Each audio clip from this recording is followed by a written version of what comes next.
Vamos orar juntos mais uma vez? Senhor, nós queremos te agradecer pelo teu santo e precioso nome, Pai. Nós, mais uma vez, estamos aqui, diante da tua palavra, sedentos para ouvir a tua voz, Senhor, sedentos para ouvir aquilo que o Senhor tem a dizer aos nossos corações. Então, nós te pedimos que o teu Santo Espírito possa guiar as nossas vidas, a Deus, para que nós possamos compreender a tua boa, perfeita e agradável vontade. É verdade, Senhor, que muitas vezes o nosso coração é resistente ao Senhor. Nós resistimos às suas palavras, aos conselhos, às verdades do teu evangelho, mas nessa noite nós nos dobramos diante da soberania do teu Santo Espírito sobre nossas vidas e pedimos que, em nome do Senhor Jesus, o Senhor derrame graça sobre nós, ó Pai, para que possamos ter os nossos olhos abertos para a verdade do evangelho. É isso que nós oramos, em nome do Senhor Jesus. Amém. Muito bem, meus irmãos.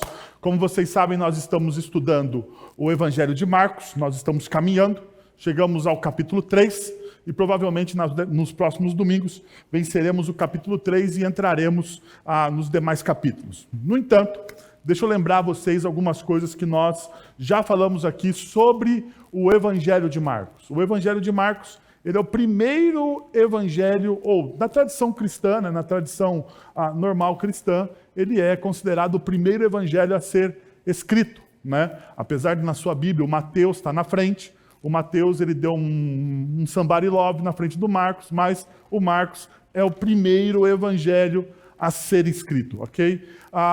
Marcos provavelmente ele escreveu, Marcos não era um dos colégios apostólicos, um dos discípulos do colégio apostólico, mas ele era um discípulo próximo de Cristo, né?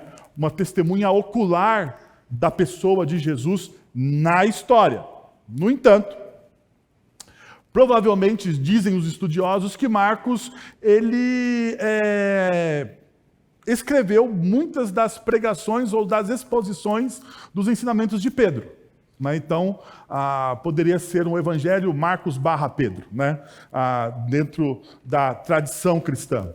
Uma outra coisa que você precisa saber sobre o evangelho de Marcos é que esse evangelho ele está formando uma comunidade de discípulos. Ele está formando uma comunidade de discípulos. Então, ele é tão impactante quanto aquilo que ele está narrando. Se você perceber, a narrativa do Evangelho de Marcos é uma narrativa que nos envolve com ação. Jesus, do começo ao fim do Evangelho de Marcos, ele está em ação, ele está pregando, ele está curando e ele está expulsando demônios. Em todos os capítulos, você vê Jesus em ação, em ação.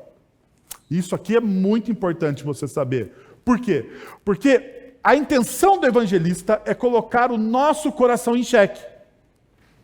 Essa é a intenção do evangelista. Ele tenta colocar o nosso coração em xeque. Então, diante dessas informações iniciais, eu gostaria que você abrisse comigo no Evangelho de Marcos, capítulo 3, a partir do verso de número 7. Marcos, capítulo 3, a partir do verso de número 7, para que nós possamos começar a nossa exposição bíblica, que diz o seguinte: Jesus retirou-se com os seus discípulos para o mar, e uma grande multidão vindo da Galiléia o seguia.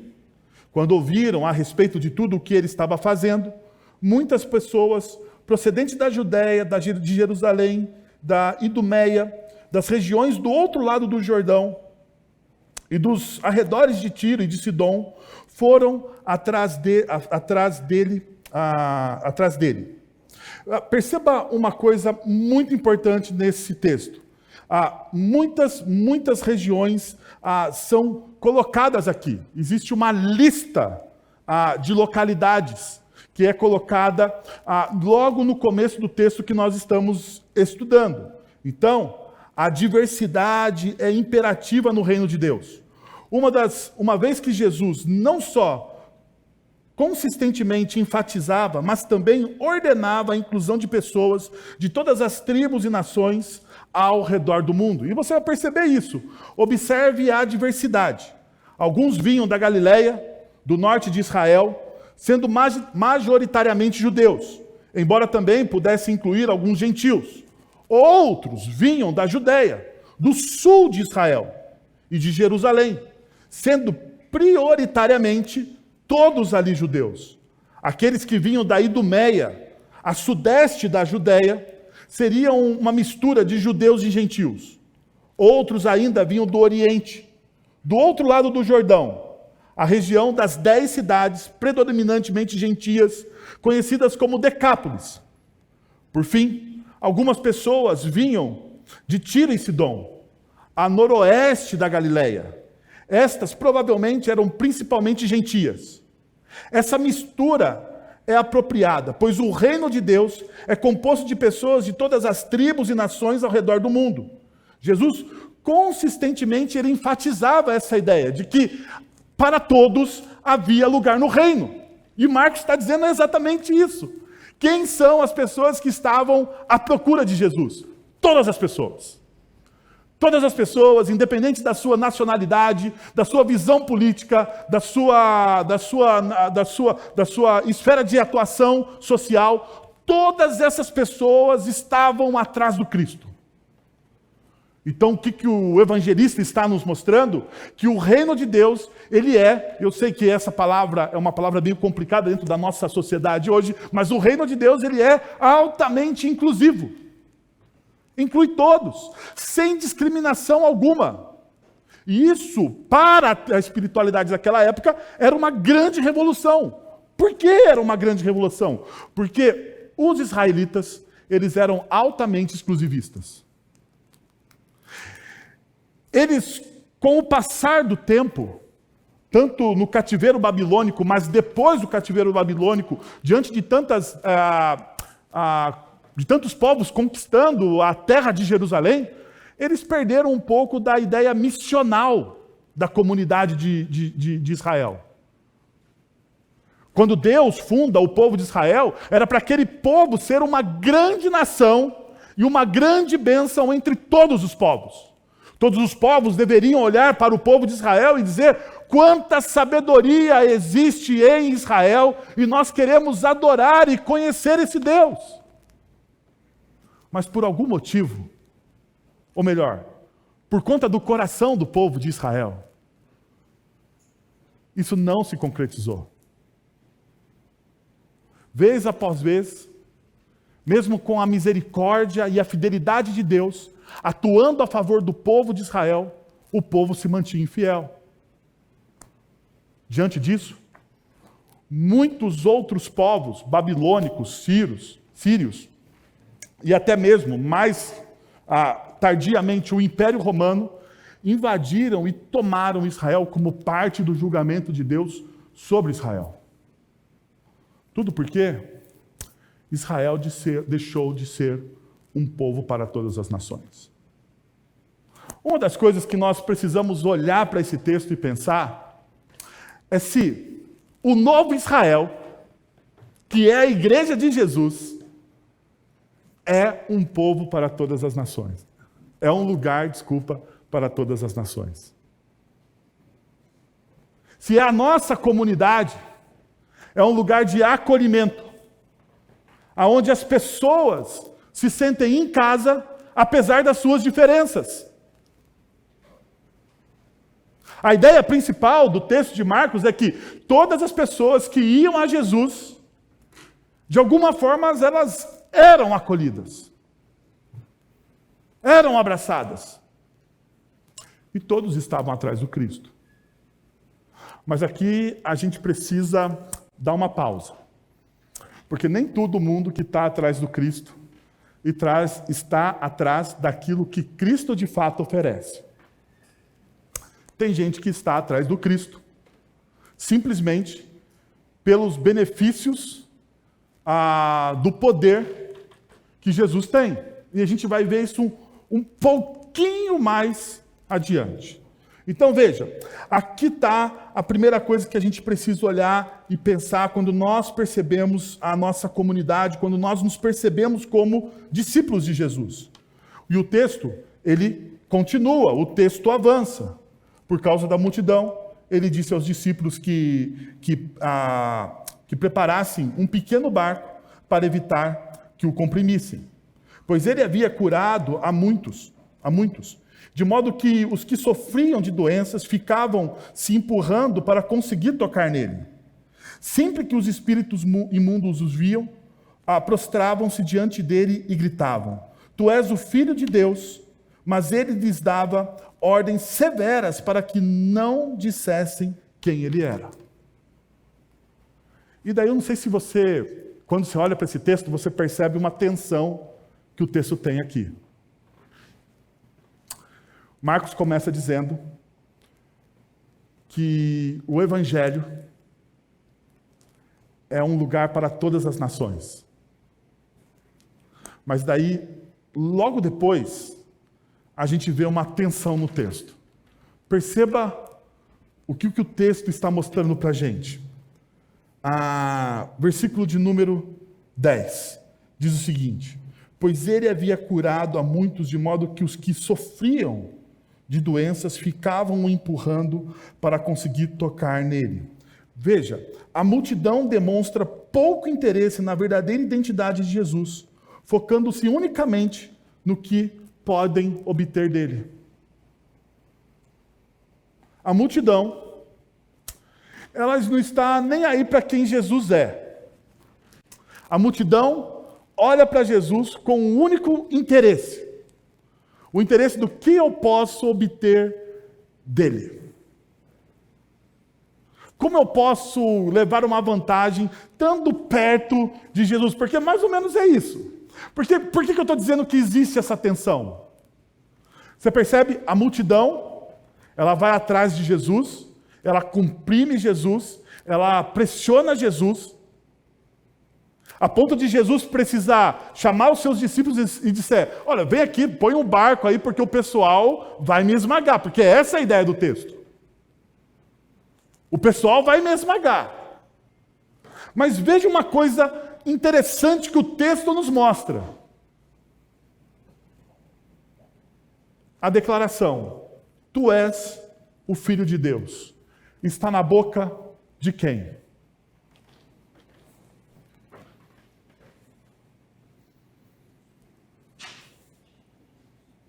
Vamos, gente.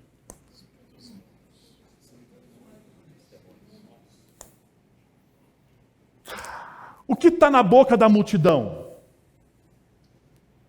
Os pedidos. Os pedidos por cura, os pedidos por bênção, os pedidos por prosperidade, todos os pedidos que uma multidão pode ter, estão na boca dela para diante de Jesus. No entanto, isso aqui para mim, quando eu estava estudando o texto, me chocou. No entanto, na boca dos espíritos imundos, dos demônios, está uma confissão. E qual a confissão que está na boca dos demônios? Tu és o Filho de Deus.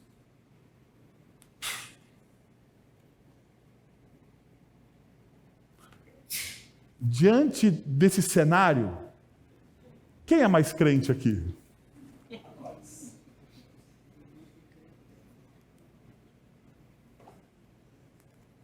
Não tenha medo de responder.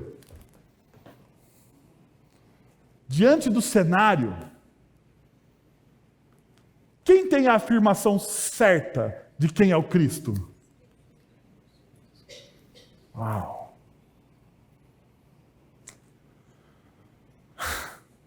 Quantas vezes nós estamos amando, servindo ou dizendo que amamos o Senhor, mas nós não sabemos quem o Senhor é. Nós não temos a mínima noção da identidade do Cristo. Quantas vezes nós tratamos Jesus como a multidão trata Jesus? A multidão trata Jesus simplesmente como um talismã, como um amuleto, como o gênio da lâmpada mágica, que ele esfrega e diz, e você sabe a história, né? Você esfrega a lâmpada mágica, o gênio sai e ele te diz, você tem o quê? 3 desejos, pode pedir que eu realizo para você. Porque é esse tipo de Deus que nós queremos. É esse tipo de Deus que nós gostaríamos de ter para nós. Porque, afinal de contas, esse tipo de Deus nos tiraria rapidamente dos problemas que nós inventamos. Então nós esfregaríamos a lâmpada, o gênio apareceria e diria: você tem 3 pedidos. Agora perceba uma outra coisa. Qual é a atitude dos espíritos imundos diante de Jesus? Eles têm uma confissão e eles têm uma atitude. O que os espíritos imundos fazem diante do Cristo? Eles se prostram. A multidão se prostra diante do Cristo. E deixa eu te falar já de cara, não é aquela prostração aqui melosa de adoradores do Senhor. Existe uma percepção aqui de que os demônios se prostram porque eles reconhecem a realeza de quem Jesus de fato é. O Rei dos Reis e o Senhor dos Senhores. O Rei de todas as coisas. Por que os demônios se prostram? Eles não se prostram porque eles estão adorando a Jesus. Não!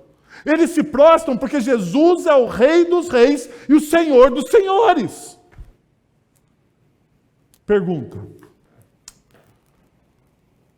a multidão se prostra? Não se prostra.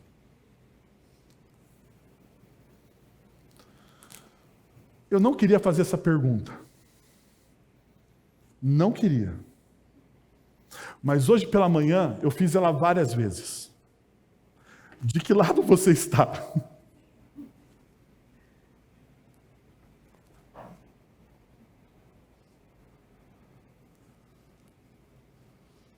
Porque perceba, a multidão não se prostra, a multidão não tem uma confissão clara de quem é Jesus, e a multidão simplesmente está atrás de Jesus pelos benefícios que Jesus oferece à multidão. Isso não é a primeira vez. Quando Jesus multiplica os pães e os peixes, logo depois a multidão continua seguindo a Jesus. Por quê? Porque eles comeram dos pães e dos peixes que Jesus multiplicou. Então perceba, a multidão ela nunca está atrás de Jesus, porque Jesus é o Rei dos Reis, o Senhor dos Senhores, porque Jesus é o Cristo. A multidão sempre está atrás de Jesus, porque Jesus oferece algo para a multidão. E a pergunta que o Evangelho de Marcos está fazendo para mim e para você é se você faz parte da multidão.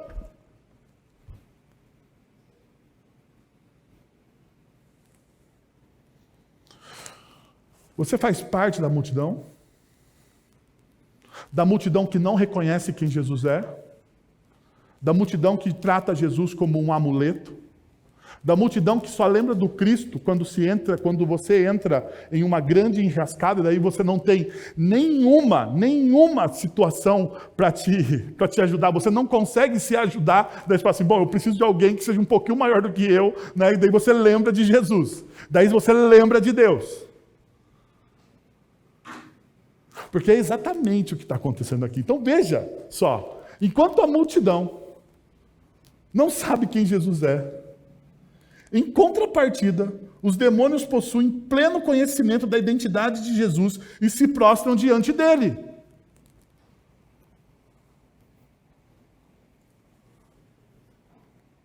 E não fiquem bravos comigo, porque quem está falando isso é o Evangelho de Marcos. Ele está colocando a gente em xeque. Lembra que eu falei para vocês que o Evangelho de Marcos está formando, tanto em mim quanto em você, o caráter do discípulo.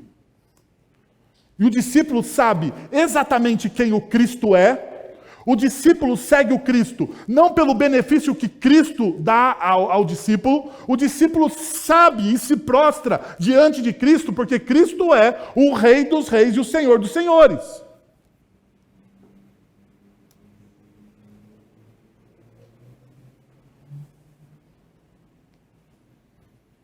Mais uma vez, o Evangelho de Marcos, agora de maneira muito mais contundente, pergunta: de que lado você está?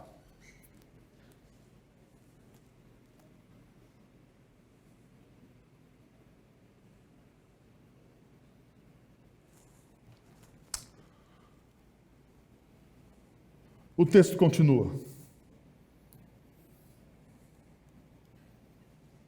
Ou melhor, perceba o verso de número 12. Mas eles lhes davam ordens severas para que não dissessem quem ele era. Uma das coisas que nós podemos retirar daqui é imperativo não permitir que agendas ímpias nos manipulem, mesmo diante de elogios, propostas de posição vantajosas ou promessas de prosperidade. Perceba, o que está acontecendo aqui? Jesus ele tem exatamente a noção da missão que ele tá executando. Então Jesus ele não cai no elogio. Ele não é seduzido pela multidão. E ele não cai na armadilha do elogio dos demônios. Jesus ele está focado naquilo que ele precisa fazer. Então perceba uma coisa. Muitas vezes, nós caímos por causa dessas duas coisas. Quando nós somos seduzidos pela multidão, ou quando os elogios sobre as nossas pessoas, sobre quem nós somos, sobre o que fazemos, nos retiram do foco da nossa missão. Já percebeu isso? Você está focado. Você está fazendo aquilo que você precisa fazer. E você está fazendo aquilo que você precisa fazer, até de certa forma, de maneira humilde. Você está fazendo, você está trabalhando, você está estudando, você está glorificando a Deus na sua área. Mas de repente, alguém diz assim: pô, Rafa, você toca bem bateria, hein? Daí esse é o primeiro elogio.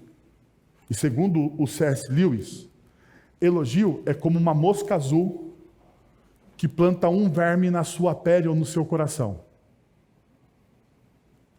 Porque você não vê. Você não vê. Mas quando você se dá conta, ele já tomou tudo. De repente, o Rafa começa a pensar a partir dos elogios que ele está recebendo.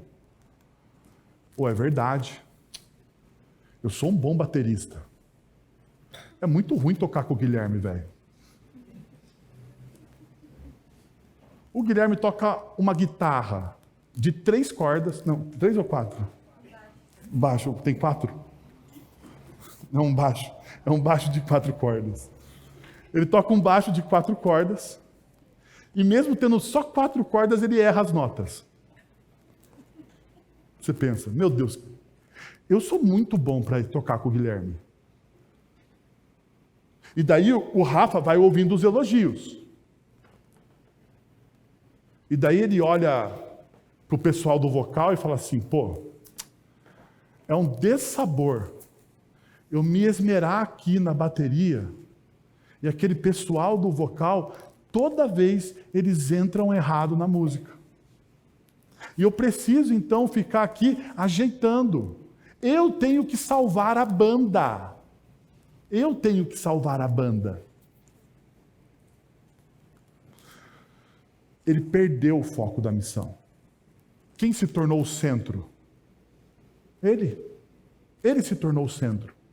Quando ele fala, eu tenho que salvar, você perdeu toda a sua dependência em Deus. Quando você fala, eu vou salvar o meu casamento, você perdeu toda a sua dependência de Deus. Quando você fala, eu vou salvar o meu relacionamento com os meus filhos, você perdeu toda a sua dependência em Deus. Quando você fala, eu vou salvar a minha vida financeira, você perde toda a dependência em Deus. Porque se você é o seu salvador, você não precisa de um salvador. Você não precisa.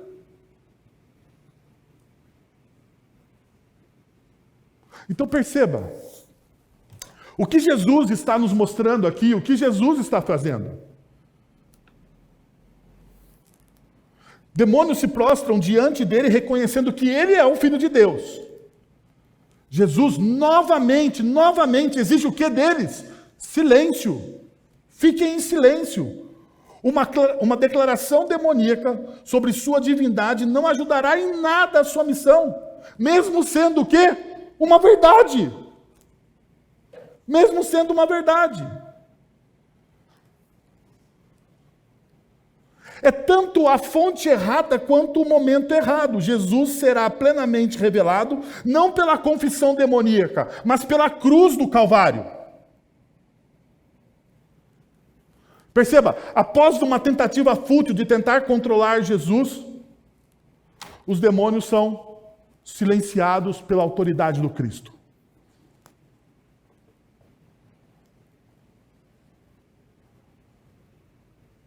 Uma das coisas que esse texto me ensina é que para experimentarmos a boa, perfeita e agradável vontade de Deus não existe o quê? Atalhos. Jesus precisava ir para a cruz do Calvário. E para a cruz não existe o quê? Atalhos. Eu sei, eu e você olhamos para o texto de Romanos e falamos, eu quero experimentar a boa, perfeita e agradável vontade de Deus. Deve ser bom esse negócio, né? Olha os adjetivos. Olha os adjetivos que o versículo dá. A vontade de Deus, ela é o quê? Perfeita. A vontade de Deus é o quê? Ela é boa. A vontade de Deus, ela é o quê? Agradável. Olha os adjetivos. Quem não deseja experimentar isso? Todo mundo aqui deseja experimentar a boa, perfeita e agradável vontade de Deus. Mas nós desejamos experimentar a boa, perfeita e agradável vontade de Deus através do quê? Dos atalhos. Dos atalhos. E quando Jesus recusa os elogios, e recusa o alarido da multidão, e recusa os elogios dos demônios, Jesus não está escolhendo o quê? Os atalhos. A pergunta, então, que o texto passa a fazer ao nosso coração é: você escolhe os atalhos?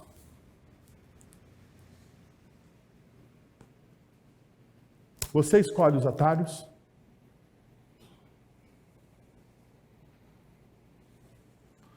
Você deseja chegar mais rápido? Porque a ideia do atalho é essa, né? É chegar mais rápido.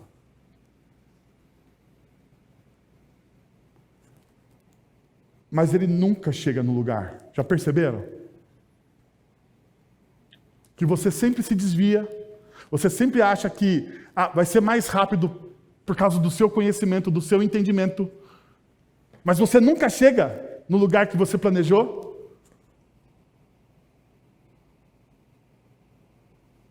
Porque não existe atalho, gente.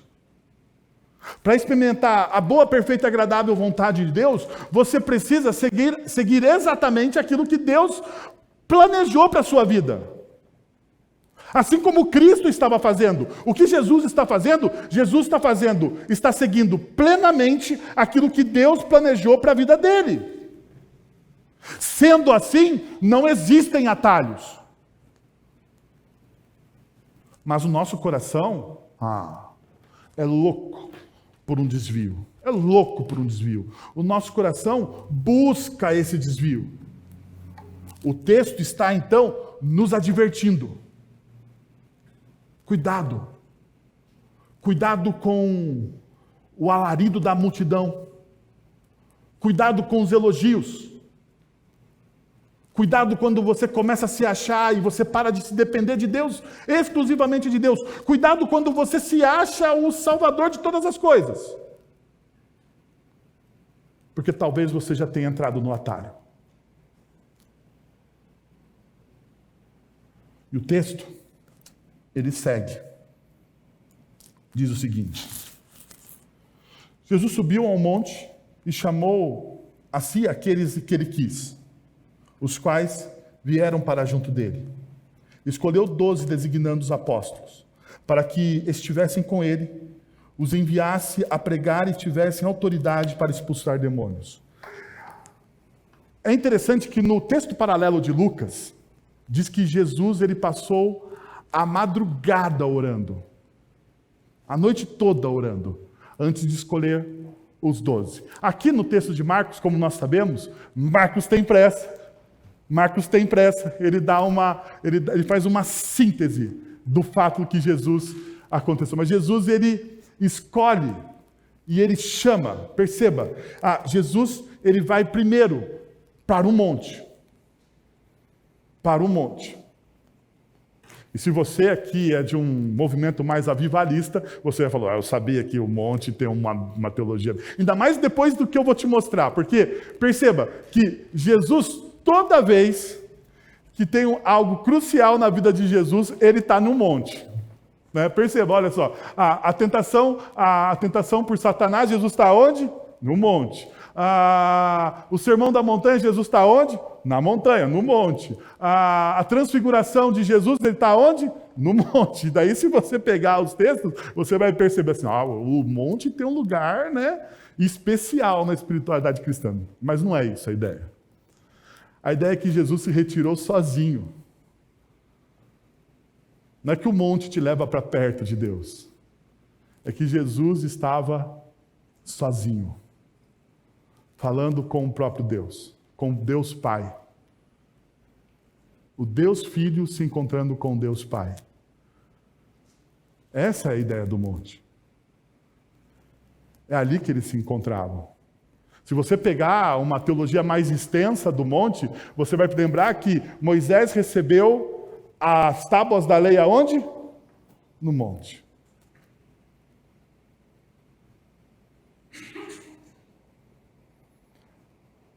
Isaac foi sacrificar, Abraão foi sacrificar o seu filho, Isaac aonde? No monte. E você vai perceber que isso se espalha por todas as Sagradas Escrituras. Mas deixa eu te mostrar uma coisa que é muito mais legal do que um monte. O texto bíblico nos mostra o seguinte, veja, e Jesus chamou a si aqueles que ele quis, os quais vieram para junto dele. O texto diz que Jesus chamou a si aqueles que ele quis. Jesus chamou a si aqueles que ele quis. Se você pegar os textos anteriores no Evangelho de Marcos, você vai perceber que Jesus não tinha simplesmente os 12 seguindo ele. Ele tinha mais gente seguindo ele. Mais gente.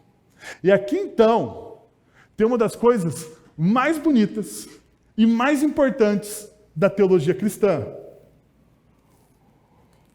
Do ponto de vista teológico, é a partir deste princípio que se fundamenta a convicção de que a salvação dos seres humanos, a nossa salvação, não se origina em uma iniciativa humana, mas sim em um gesto reconciliador de Deus.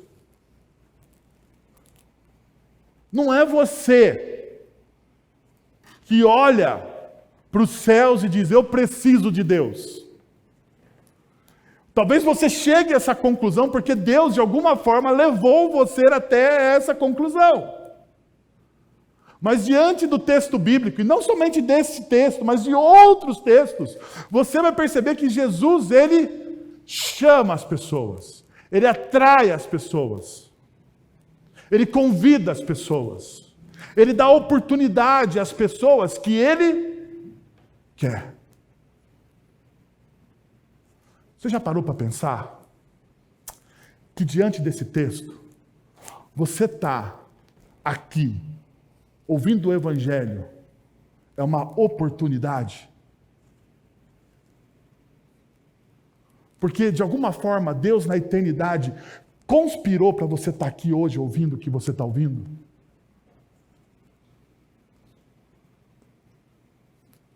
Que hoje está abrindo uma janela, uma porta de oportunidade para você falar assim, poxa, realmente, Deus está me atraindo para Ele.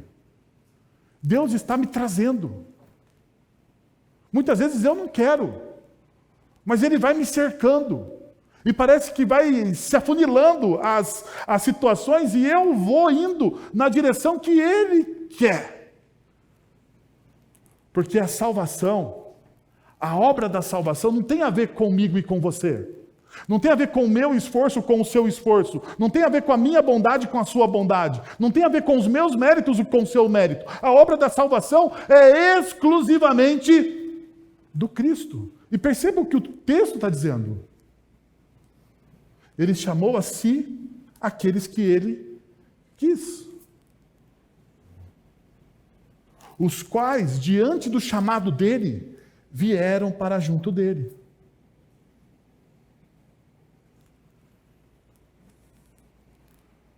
Jesus nos chama. Sendo assim, meus irmãos, da mesma forma é crucial convidar aqueles em quem pretendemos investir, enquanto persistimos na missão de fazer discípulos de Jesus nos dias de hoje. Se você deseja seguir o Cristo, você precisa imitar o Cristo. Então veja, se Jesus chamou você de maneira irresistível, e Ele usou instrumentos, pessoas ao seu redor, para te trazer até Ele, você precisa agora se tornar o quê? Um instrumento também. Você precisa investir nas pessoas, você precisa copiar aquilo que Ele fez por você. De alguma forma. De alguma forma você precisa se envolver e junto desse envolvimento se tornar aquilo que Israel não se tornou. Bênção para todos os povos. Bênção para todas as nações. Convidando, investindo nas pessoas, tendo essas pessoas perto. Porque perceba, Jesus convidou esses 12 homens, não para uma colônia de férias, porque nos próximos 3 anos, Jesus iria derramar a vida dele na vida daqueles 12. É um investimento de 3 anos. Sabe qual que é o nosso problema? Que quando a gente quer ser usado por Deus, nós temos a mesma atitude com os atalhos. Nós queremos ser usados por Deus de maneira rápida. Sabe? Você quer ser usado por Deus, mas Deus, eu quero ser usado por você, mas seja rápido. Eu quero ser um instrumento nas suas mãos, mas eu quero ser um instrumento rápido. Nada de ficar muito tempo conversando com as pessoas, discipulando. Nada de ficar se reunindo, participando de grupo pequeno, discipulando, se encontrando de manhã, orando com a pessoa. Nada de se envolver, porque afinal de contas, se envolver com pessoas dá trabalho, é cansativo e muitas vezes é muito chato. Estou mentindo? Só que se você adjetivar o se envolver com pessoas com dá trabalho, é cansativo e é muito chato, você nunca será usado por Deus. Você nunca será usado por Deus. Porque tudo na vida que nós fazemos, deixa eu falar para você. Porque a nossa geração, deixa eu abrir um parênteses, existe uma geração, sim, um gap numa geração, assim, meio Nutella, já perceberam? Que nada assim que vai dar muito trabalho a pessoa, você percebeu assim? A pessoa dá aquela, sabe, aquele somebody love, se ela sabe que o negócio vai dar trabalho, ela dá aquele tipo o jogador de futebol quando não quer jogar bola, ele bota a mão na coxa assim e sai andando de lado, porque ele não está a fim de jogar futebol. Né? Tem uns caras que jogam lá no futebol nosso, lá, né, Gustavo? Que é meio assim, né? O cara vai no dia lá, daí ele sai assim meio de lado. Mas você percebe que não está mais a fim de jogar futebol. É mais ou menos assim. É mais ou menos assim. Tudo na sua vida, Tudo que vale a pena na vida dá trabalho, é ou não é? Tudo que vale a pena na vida dá trabalho. Filhos, vale a pena? Vale, mas dá muito trabalho. Dá muito trabalho. Eu tenho 3, eu sei. Ninguém precisa me dizer. Eu sei, dá muito trabalho. Dá muito trabalho. Filho dá trabalho. Mas vale a pena? Vale a pena. Cada suor, cada gotícula, cada raiva, cada ruga, vale a pena. Cada prejuízo. Lembro até hoje, João Pedro tinha 2 anos. Daí eu queria... Naquela época, eu ainda jogava videogame. Hoje não jogo mais porque os meus filhos tomaram conta do videogame. Mas quando o João tinha 2 anos, eu ainda jogava videogame. Daí, na Black Friday, eu comprei uma TV de 55 polegadas, velho.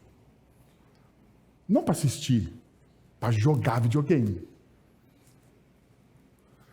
Daí, veio a pandemia, todo mundo enclausurado.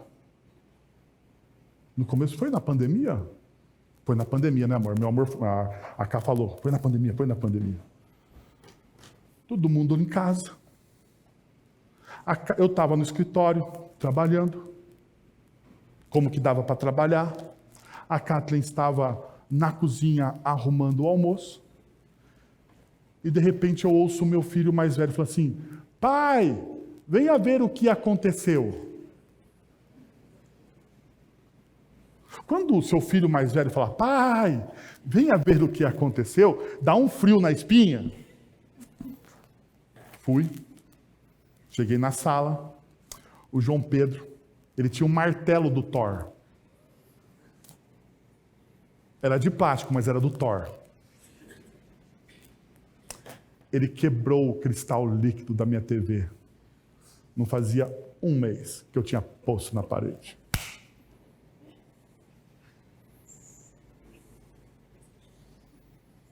Eu olhei a TV, aquele racha-se. Meu Deus do céu.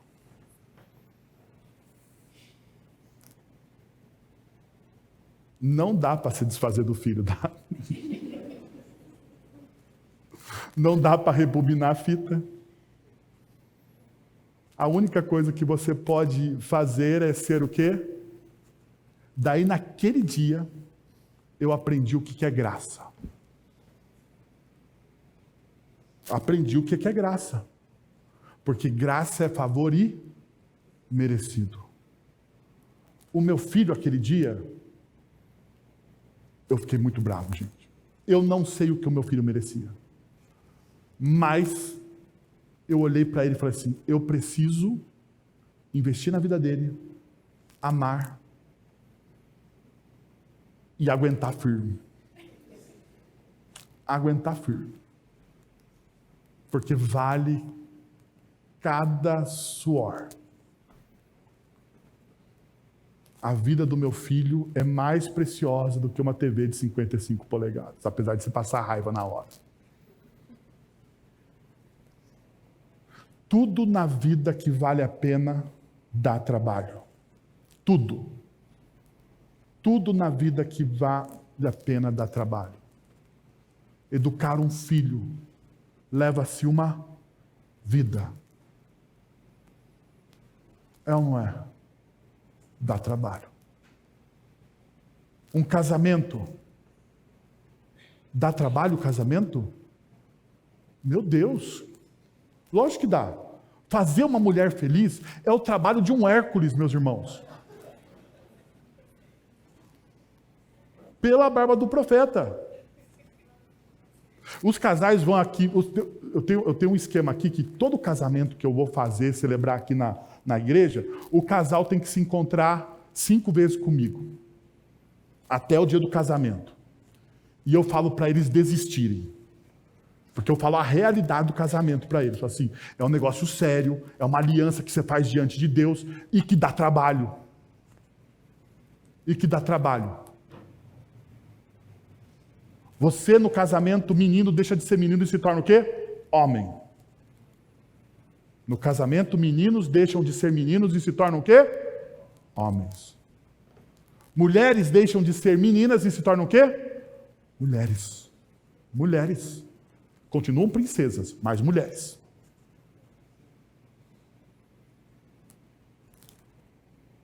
É assim. Mas vale a pena?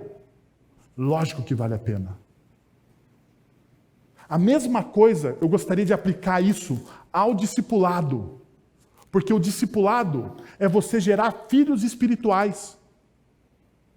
Vai dar trabalho você encostar em alguém, você, semana após semana, falar do Evangelho de Jesus para essa pessoa, semana após semana, discipular essa pessoa, semana após semana, orar por essa pessoa, semana após semana, ganhar rugas por causa dessa pessoa, mas no final, vai valer a pena. É isso que o Evangelho de Marcos está nos chamando a fazer. Ainda, o Evangelho, perceba, mostra uma realidade que muitas vezes nós não gostamos. Olha o que Jesus faz. Jesus, ele gera os discípulos, mas ele não gera robôs controlados por ele. Veja o que Jesus faz. Jesus designou-os como o quê? Apóstolos. Apóstolos. A palavra apóstolos, ela não está traduzida, ela está transliterada. Ok? Porque a ideia de apóstolo é aquele que é enviado. Certo? Mas se tornou um título corrente desses primeiros 12 homens. Então eles designou o quê? De apóstolos, para que estivessem com ele, os enviasse a pregar e tivessem autoridade para expulsar demônios. Jesus não apenas nos chama à salvação, mas nos encarrega de sua missão, conferindo-nos responsabilidade, pois é através dessa responsabilidade que nós alcançamos o quê? Maturidade. Perceberam? Quando você se torna pai, você ganha o quê? Uma responsabilidade. Quando você se casa, você ganha o quê? Uma responsabilidade. E quando você se torna um discípulo de Jesus, você ganhou a salvação. Mas em resposta a esta salvação, você ganhou o quê? Uma responsabilidade da missão. Mas por que a responsabilidade da missão? Para você se tornar alguém maduro. Maduro na fé. Muitas vezes as pessoas chegam para mim e falam assim: pastor, eu quero ter mais fé. Como se fé fosse um negócio que você tirasse da geladeira e desse: toma aqui a fé, meu filho. Mas fé não é assim. Então eu vou ensinar você a ter mais fé na sua vida. Porque eu tenho raiva de pastor que fala que você precisa ter, mas não fala o como. Tenho raiva. Para eu não ser esse tipo de pastor, eu vou falar para vocês. Você quer ter mais fé na sua vida? Você quer crescer na sua vida? Discipule alguém. Ensine alguém o Evangelho de Jesus. Pode perguntar para qualquer um dos nossos professores de escola dominical aqui. Para qualquer um dos nossos líderes de grupos pequenos. Para qualquer um que ministra o Evangelho na nossa igreja, o quanto o ano passado ele cresceu porque ele estava pregando o Evangelho para alguém. Pode perguntar. Não precisa falar comigo, não. Pode perguntar se ele não orou mais. Se ele não leu mais a Bíblia. Então a pessoa fala assim: eu quero ter fé. A minha fé está fraca. Porque as pessoas têm essa ideia, né? De que fé é que nem biotônico Fontoura. Era a sua época, biotônico Fontoura? Você abre, toma, fica forte, né? Mas não é. Fé não é assim. Fé, ela é desenvolvida com o seu envolvimento com Cristo. E o seu envolvimento com Cristo só acontece quando você está em missão. Então Jesus nos dá autoridade para ter comunhão com Ele. Perceba, Jesus chamou esses homens para ter o quê? Comunhão com Ele, andar com Ele. Jesus chamou esses homens para o quê? Para pregar. Jesus chamou esses homens para o quê? Para libertar as pessoas. Toda vez que você prega o Evangelho para alguém, você está libertando essa pessoa de algum erro da vida dela. Já pensou para pensar nisso? Você já parou para pensar que toda vez que você prega o evangelho para alguém, você está livrando uma pessoa de um erro?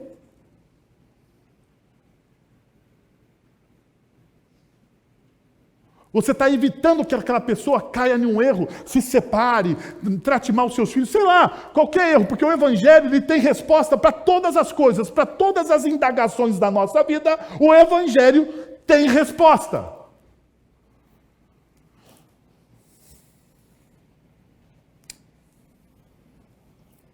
Daí o texto continua. Estes são os 12 que ele chamou: Simão, a quem o deu o nome de Pedro, Tiago, filho de Zebedeu, e João, seu irmão, os quais deu o nome de Boanerges, que significa filhos do trovão. André, Filipe, Bartolomeu, Mateus, Tomé, Tiago, filho de Alfeu, Tadeu, Simão, o Zelote e Judas Iscariotes, o que o traiu. Perceba uma coisa que o texto nos revela aqui. E isso aqui acontece principalmente, e você precisa entender a dinâmica do texto do Evangelho de Marcos aqui. Marcos vai falar principalmente dos líderes da comunidade nascente, dos primeiros líderes da comunidade da igreja do primeiro século. Veja, Simão a quem deu o nome do quê? De Pedro. Daí tem Tiago, filho de Zebedeu, e João, seu irmão, ao quais deu o nome de quê? Boanerges, que significa filho do trovão. Veja o que Jesus está fazendo aqui com esses homens. Atribuiu um nome, é um claro sinal de pertencimento. Agora, esses indivíduos pertencem oficialmente a Jesus. Você já percebeu que você dá nome, ou você saber o nome de alguém, lhe dá poder sobre essa pessoa? Se você sabe o nome da pessoa, você consegue chamar a pessoa à distância. Não é assim? Você dá nome a alguém, você inclui naquela pessoa o quê? Personalidade. Quem é pai sabe do que eu estou falando. Quem é pai sabe do que eu estou falando. Você dá nome ao seu filho e parece que você dá não somente um nome, mas você dá, por isso que eu acho que dar nome ao filho é tão importante. Você dá nome ao seu filho, e você não dá simplesmente um nome, parece que você coloca nele uma personalidade.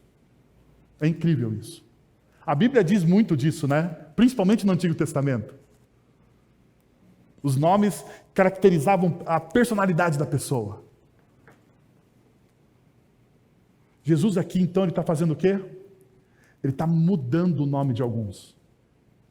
Ou, melhor, dentro do Evangelho de Marcos, Jesus está mudando o nome dos principais líderes naquele momento da igreja cristã. Simão não será mais Simão. Simão agora é a rocha. É o Pedro. O Tiago e o João não são mais Tiago. O Tiago e o João agora são os filhos do trovão. Jesus está transformando a identidade das pessoas. Porque é isso que o Evangelho faz em mim e você. Nós não ganhamos um novo nome, mas em Cristo Jesus nós ganhamos uma nova identidade. E na verdade, no final da história, diz o texto de Apocalipse que nós vamos ganhar o quê? Um novo nome. Então fica feliz, se você não gosta do seu nome, você vai ter um novo nome lá na eternidade. Mas o fato é que você ganha um novo nome. Você ganha uma nova identidade em Cristo Jesus. O que o texto está dizendo? Que o reino já chegou. Que essa identidade nova que nós vamos experimentar de maneira plena lá na eternidade, quando todas as coisas se consumarem, quando a nova Jerusalém descer dos céus, nós que cremos no Cristo agora, nós já experimentamos esse novo nome.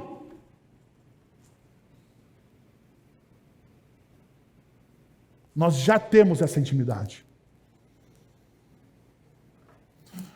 É isso que o Evangelho está nos mostrando. Agora, deixa eu te desafiar a uma coisa que o texto nos levou. Perceba, ser discípulo de Jesus vai além da simples ações. Envolve o desenvolvimento de uma nova personalidade, de uma nova identidade em Cristo Jesus. Porque agora você está em Cristo. A realização de uma nova missão é acompanhada pela formação de uma nova identidade transformada.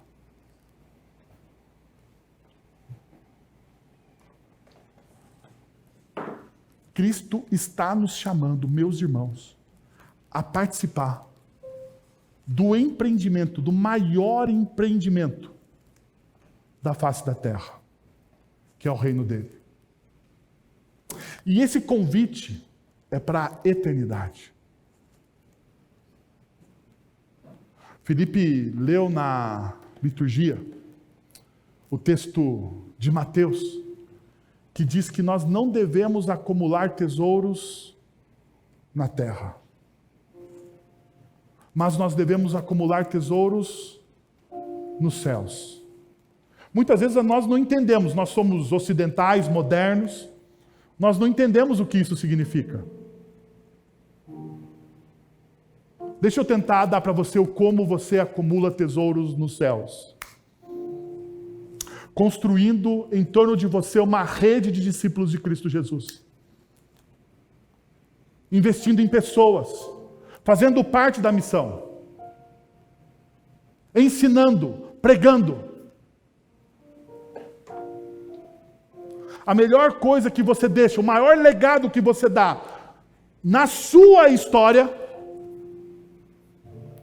não são os seus diplomas, não são os bens que você deixa aos seus filhos. O maior legado que você dá à sua história é a fé que você transmitiu às pessoas em Cristo Jesus.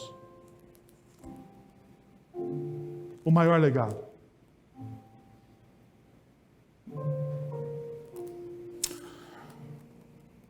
Uma das coisas que mais me impactou, porque todo mundo já teve um tempo de rebeldia aqui, né? Todo mundo. E às vezes, na minha juventude, quando eu estava no meu tempo de rebeldia, eu chegava em casa um pouco tanto quanto tarde. E o meu quarto, ele passava, a escada que descia para o meu quarto estava no andar embaixo de casa, né? Na casa dos meus pais. Quando eu passava para descer pela escada, a janela da suíte do meu pai passava pela escada. Não foram poucas as vezes, foram, na verdade, todas as noites, que eu chegava de madrugada, o meu pai estava orando pelos seus filhos. O meu pai estava orando pelos seus filhos. De madrugada. Eu lembro que às vezes, talvez não deveria fazer isso, mas eu fazia. Eu sentava na escada e ouvia a oração do meu pai. O maior legado que o meu pai me deu, que minha mãe me deu, não são os meus diplomas, as oportunidades de ensino que eles me deram, não são os bens que eles angariaram e deixaram para os filhos, mas o maior legado que o meu pai me deu foram aquelas noites de madrugada orando por mim. Você quer acumular um tesouro nos céus? Crie uma rede de discípulos, começando pela sua família. Que tal você fechar os seus olhos, abaixar a sua cabeça? Senhor, nós estamos na tua presença e nós queremos fazer dessa música, Senhor, a nossa oração. Dá-nos um novo coração em Cristo Jesus, Senhor. Na verdade, nós sabemos que o Senhor já tem feito isso, Senhor. O Senhor já tem nos dado algo novo. O Senhor já tem feito todas as coisas novas em Cristo, Senhor. Mas, Pai, se existe algo no nosso coração que ainda nos prende, se existe algum pecado assediando as nossas vidas, neste momento, Senhor, nós colocamos isso diante de Ti e te pedimos, ó Deus, que o Senhor nos liberte, que o Senhor cure as nossas feridas, que o Teu Santo Espírito seja derramado como bálsamo, Deus, sobre nossas vidas cansadas, e sejamos renovados no amor de Cristo Jesus. É o que nós te pedimos em nome de Jesus. Amém. Vamos receber a bênção? Senhor, muito obrigado pelo teu amor em Cristo Jesus e por aquilo que o Senhor fez nessa noite em nós. Pela tua palavra, Senhor, pelos louvores, pela adoração, pela comunhão entre os irmãos. O Senhor, ó Deus, nos deu graça hoje, renovou os nossos corações. Agora, irmãos, que a graça de nosso Senhor e Salvador Jesus Cristo, o amor de nosso Deus e Pai, o conselho, o consolo, o poder e a ação do Santo Espírito de Deus estejam sobre vocês agora e pelos séculos dos séculos. Amém.